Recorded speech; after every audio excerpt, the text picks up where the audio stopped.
sporting my brand new Alexa Bliss shirt. Let us do the top 10 most disappointing movies ever. And according to Yvonne, it's silly that I'm using a board this small.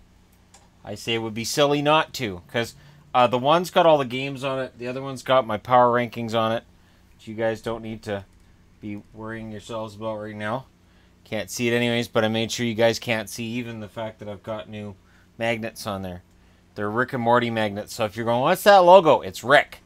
Or Poopy Butthole, depending on who you're looking at. Okay, so we're in the top 10 now. Number 10, most disappointing movie that I have seen. You know what's funny? Is that I like the movie Alien. I like Aliens, and I like Alien 3. There were a lot of people that didn't like Alien 3. I liked it, because I thought they made it simple. They made it a very gritty story, and they made it feel somewhat claustrophobic again. The second one is just all over the place. It's fun. I like Aliens, but I like that Alien 3 stripped it down. Alien Resurrection is just awful.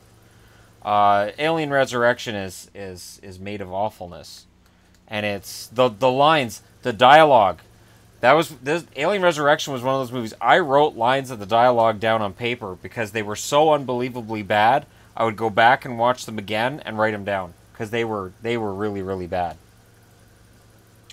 Number 9.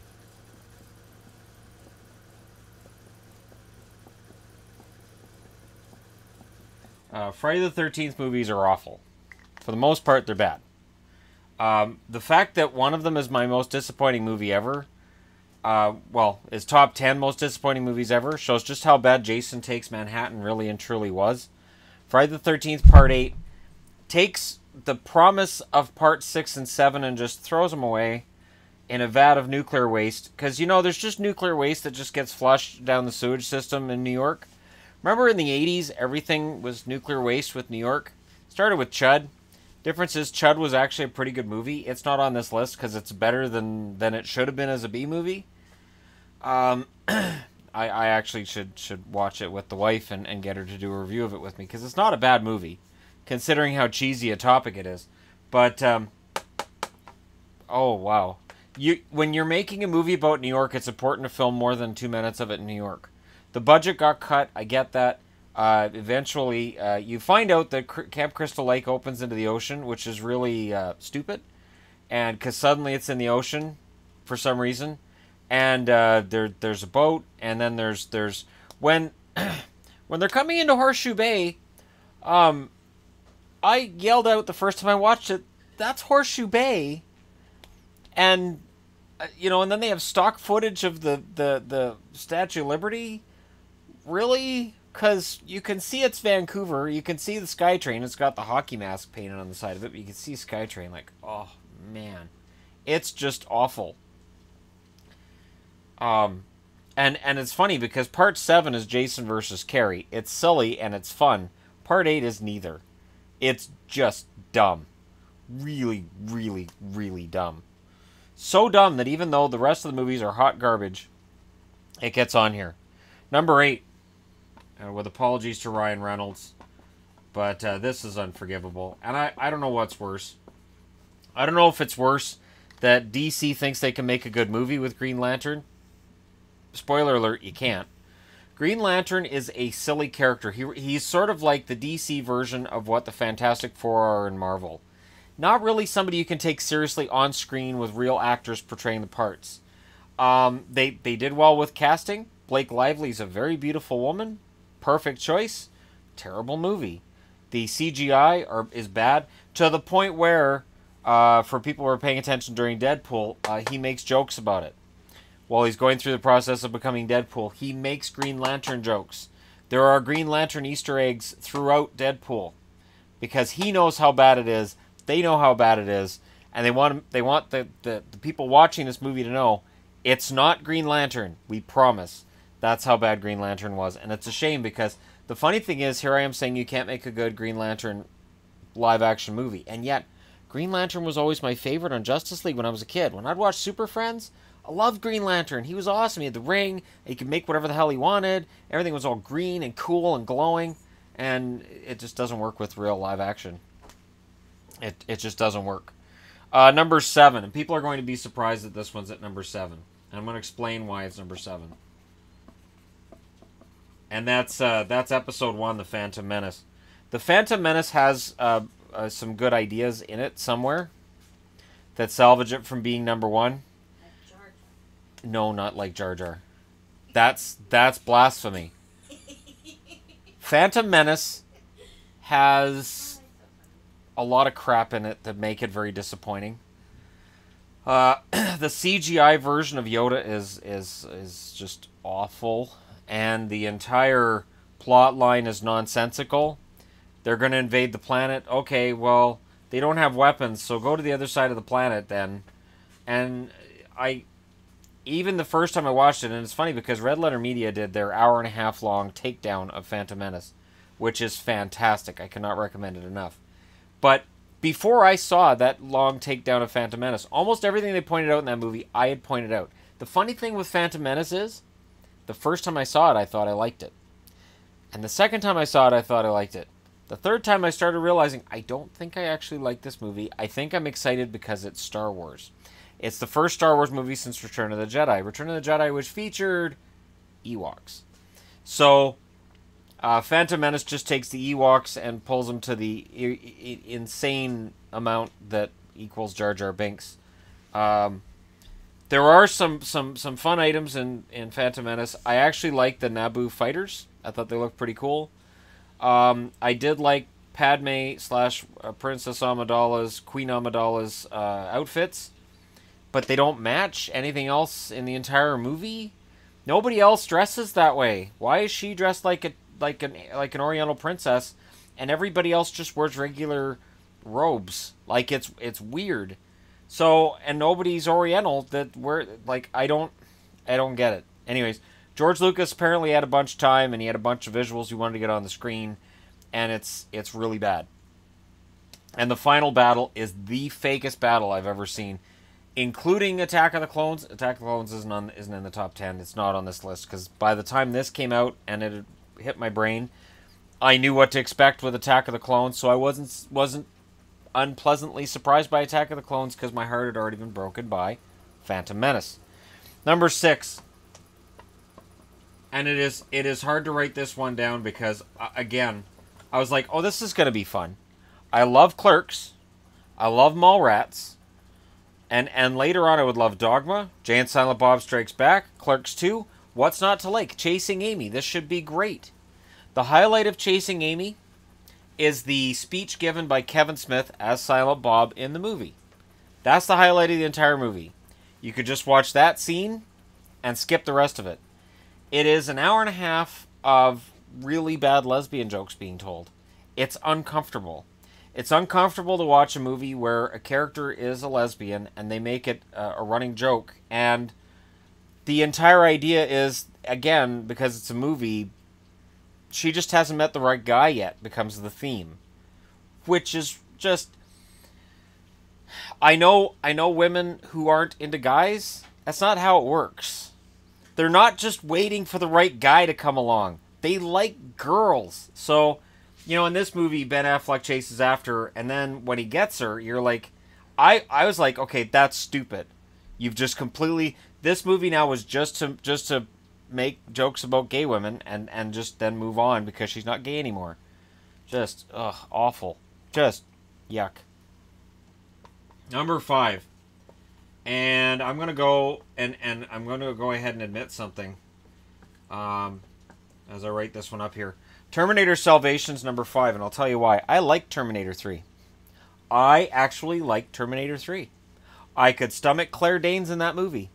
I could buy the other guy's John Connor. To me, he was okay. I liked him actually better than the kid that played John Connor in the second movie, because he wasn't such an aggravating little shit.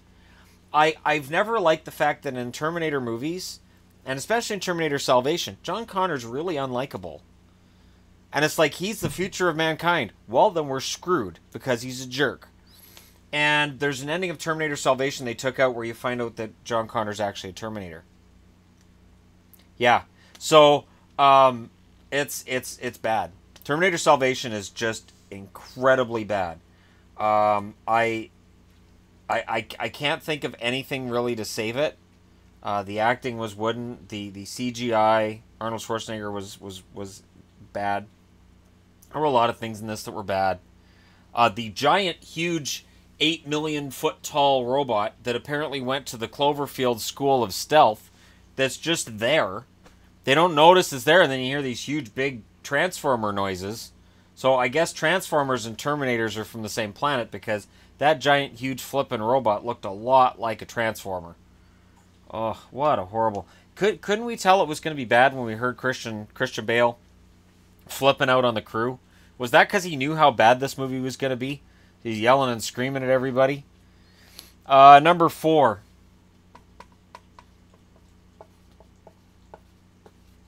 The original Kick-Ass was a fun movie. It's violent. It features Chloe Moretz and Nicolas Cage and a bunch of other actors who do a decent job. And Kick-Ass 2 is none of that. It adds Jim Carrey, and you're like, wow, they're adding Jim Carrey in the new Kick-Ass movie. That's going to be good. The warning sign was when Jim Carrey, before the movie came out, was talking about how it's too violent and nobody should go see it. I think the honest truth is Jim Carrey knew how bad it was, and he didn't want anybody to go out and see it because he figured this is going to sink me for good. Kick-Ass 2 was such a profound... I got through it. I got through it only because I was stunned. I was stunned that they had this sweet kind of storyline where Chloe Moritz's character was kind of a little sister to the guy in the first one, to Kick-Ass. And Kick-Ass and Hit Girl had this cool relationship with each other as sort of semi-family. And in this movie, it's just sort of... So, a bunch of violence is going on. There's more violence, and it's ultra-violence. And there's no real story to it, and it's really kind of stupid. And we decided to amp things up so everybody swears more. It's awful. Number 3. People knew this was coming. I've told this story before. I'll tell it again here. When we went to see Star Trek V, I went with a few of my friends. We had decided we're going to see the new Star Trek movie in the theater. We're going to go as friends. We get into Star Trek V, and it wasn't the opening weekend, but it was during the week of the second week that had been opened. Or during the first full week it had been open. And we looked around the theater, and it's like, it's really empty in here. So the movie starts up, and I think, including the 3 of us, I think there were 8 people in the theater, which is a large, oh crap, what to happen. Remember, this is before we had Rotten Tomatoes and the internet could tell us what was going on. You had Siskel and Ebert, who were usually wrong anyways. They hated anything that didn't involve Sissy Spacek or Meryl Streep, so you just ignored them. And Star Trek V starts up, and right off the bat, I'm like, oh, okay, so some sort of a Spock family thing going on here. Oh, okay. Emotions. Oh, all right. Oh, they're looking for God. Oh, where's the exit? Oh, crap. We got dropped off and we can't get out. It's bad, and it gets worse. The only line that's memorable from this movie is, what would God want with a starship? It is a great line. And Star Trek V might have worked as an episode of TNG with Picard and Riker and Worf. And you could have made this whole searching for God, and if it had been like Worf's half-brother coming in and leading them somewhere, and, you know, people were getting brainwashed to follow him, maybe. But this is just schlock. And it's not just the values, and everybody points out the budget was really bad. And the budget was really bad. But the story isn't good either. And when you don't have a good story, or a good budget, or good special effects, you're really, really in trouble. Number 2.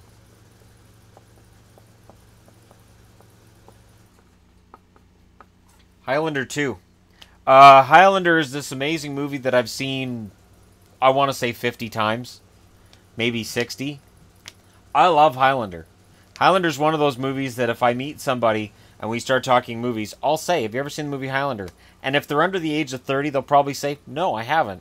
You're like, all right, here you go. And I loan it out. And I loan it out knowing I may not get it back and I may have to buy another copy. And I'm okay with that.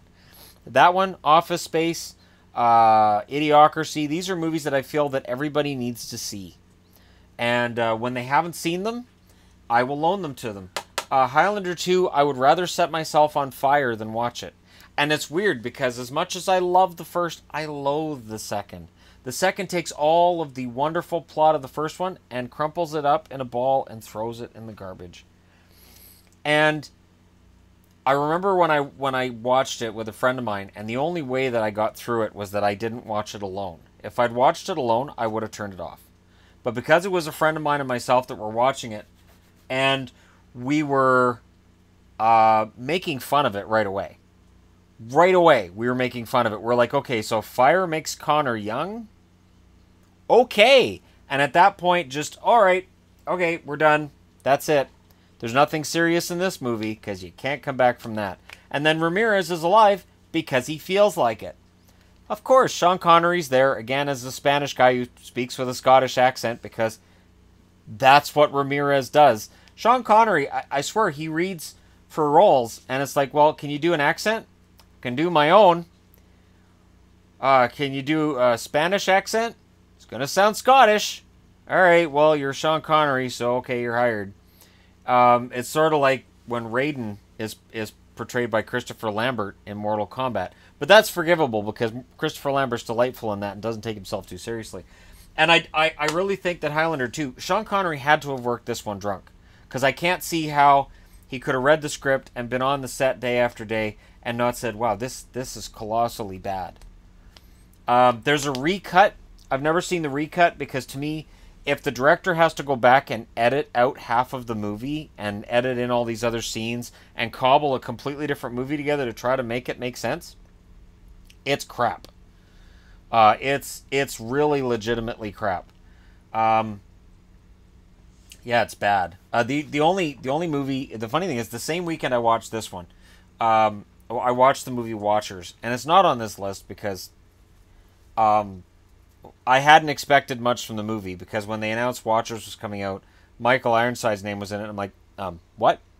And the original character in the movie, in the book Watchers, Dean Koontz. I have almost every Dean Koontz book, and I used to read them religiously. His writing isn't as sharp now as it was 20, 30 years ago, but still worth reading. I know there's the Stephen King, Dean Koontz jokes that have gone around for years, but I like Koontz. Anyways, Watchers is about a guy who's in his late 30s, early 40s. He's a Vietnam vet. He's a Green Beret. And this dog comes across him, and it's a really intelligent dog. And he doesn't know where the dog comes from, but he calls it Einstein because it understands English, and it's able to communicate. It finds ways to communicate with him. This is a really smart dog. The dog is attached telepathically to a monster-like creature that's from this same laboratory that this dog came from. So they announced they're making a movie out of this. I'm like, okay, this could work. Remember, this is the late 80s where this kind of crap worked.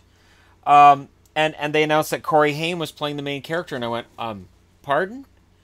So they take the 30-something veteran from the war, and they turn him into a teenage kid that's really horny, which is, I know, exactly the same thing.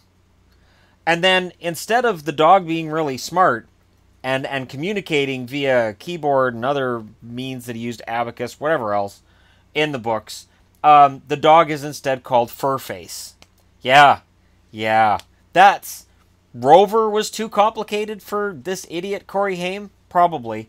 And it's not Haim's fault. It was the script. I don't like it when Hollywood takes a good book and goes, well, we'll take the name, we'll take the concept, but we're going to crumple everything else up and throw it in the garbage with the rest of the Highlander ideas. Yeah.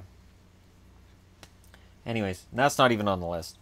Because I knew when I heard Corey Haim was in it and Michael Ironside were in it, I was like, oh, no. And then, surprise, Michael Ironside turns out to be a third experiment.